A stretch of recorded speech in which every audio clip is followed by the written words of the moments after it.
News 42 Kannada.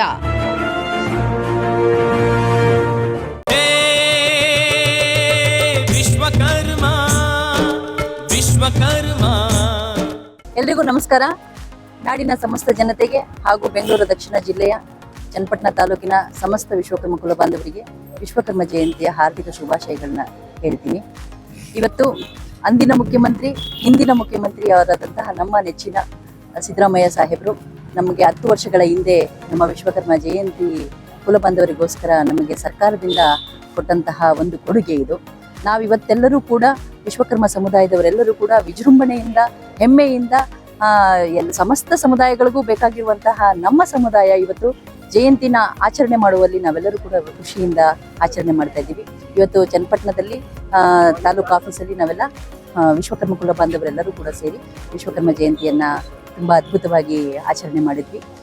ಈಗ ರಾಜ್ಯ ಸರ್ಕಾರ ಮತ್ತೆ ಕೇಂದ್ರ ಸರ್ಕಾರ ಈ ಒಂದು ಸಂದರ್ಭದಲ್ಲಿ ನಾನೇನು ಮನವಿ ಮಾಡೋದು ಅಂತಂದ್ರೆ, ಈಗ ಜಾತಿ ಜನಗಣತಿ 22ನೇ ತಾರೀಕಿಂದ ಶುರು ಮಾಡ್ತಾ ಇದ್ದಾರೆ. ಹಾಗಾಗಿ ರಾಜ್ಯದಾದ್ಯಂತ ನಮ್ಮ ವಿಶ್ವಕರ್ಮ ಕುಲ ಬಾಂಧವರು ನಾವೆಲ್ಲರೂ ಹಿಂದೂಗಳು, ವಿಶ್ವಕರ್ಮ ಕುಲ ಬಾಂಧವರು ಅಂತ ಹೇಳಿ ಜಾತಿ ನಮೂನೆಯಲ್ಲಿ ವಿಶ್ವಕರ್ಮರು ಅಂತ ಮೆನ್ಷನ್ ಮಾಡಿ ನಮ್ಮೆಲ್ಲರ ಜಾತಿ ಜನಗಣತಿ ಸಂಖ್ಯೆಯು ಕೂಡ ನಿಶ್ಚಯ ಆಗುವಂತಹ ಒಂದು ಸುಸಂದರ್ಭದಲ್ಲಿ ಎಲ್ಲರೂ ಕೂಡ ಮನವಿ ಮಾಡೋದೇನಂತಂದ್ರೆ ಜಾತಿ ಕಾಲಂನಲ್ಲಿ ವಿಶ್ವಕರ್ಮರು ಅಂತ ಹೇಳಿ ಮೆನ್ಷನ್ ಮಾಡ್ಬೇಕಂತೇಳಿ ಈ ಒಂದು ಸಂದರ್ಭದಲ್ಲಿ ಮನವಿ ಮಾಡ್ತೀನಿ.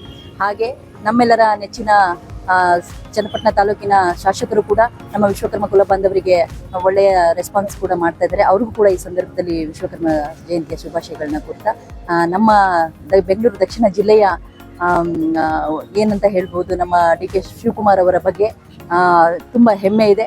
ನಮ್ಮ ಜಿಲ್ಲೆ ಇವತ್ತು, ಬೆಂಗಳೂರು ದಕ್ಷಿಣ ಜಿಲ್ಲೆ ಇವತ್ತು ರಾಜ್ಯದಾದ್ಯಂತ ತಿರುಗಿ ನೋಡ್ತಾ ಅದಕ್ಕೆ ಕಾರಣ ನಮ್ಮ ನೆಚ್ಚಿನ ನಾಯಕರು ಡಿ.ಕೆ. ಶಿವಕುಮಾರ್ ಅವರು ಹಾಗೂ ಡಿ.ಕೆ. ಸುರೇಶ್ ಅವರು. ಅವ್ರಿಗೂ ಕೂಡ ನಾನು ವಿಶ್ವಕರ್ಮ ಜಯಂತಿಯ ಶುಭಾಶಯಗಳನ್ನು ಹೇಳೋದಕ್ಕೆ ಬಯಸ್ತೀನಿ. ನ್ಯೂಸ್ 42 ಕನ್ನಡ.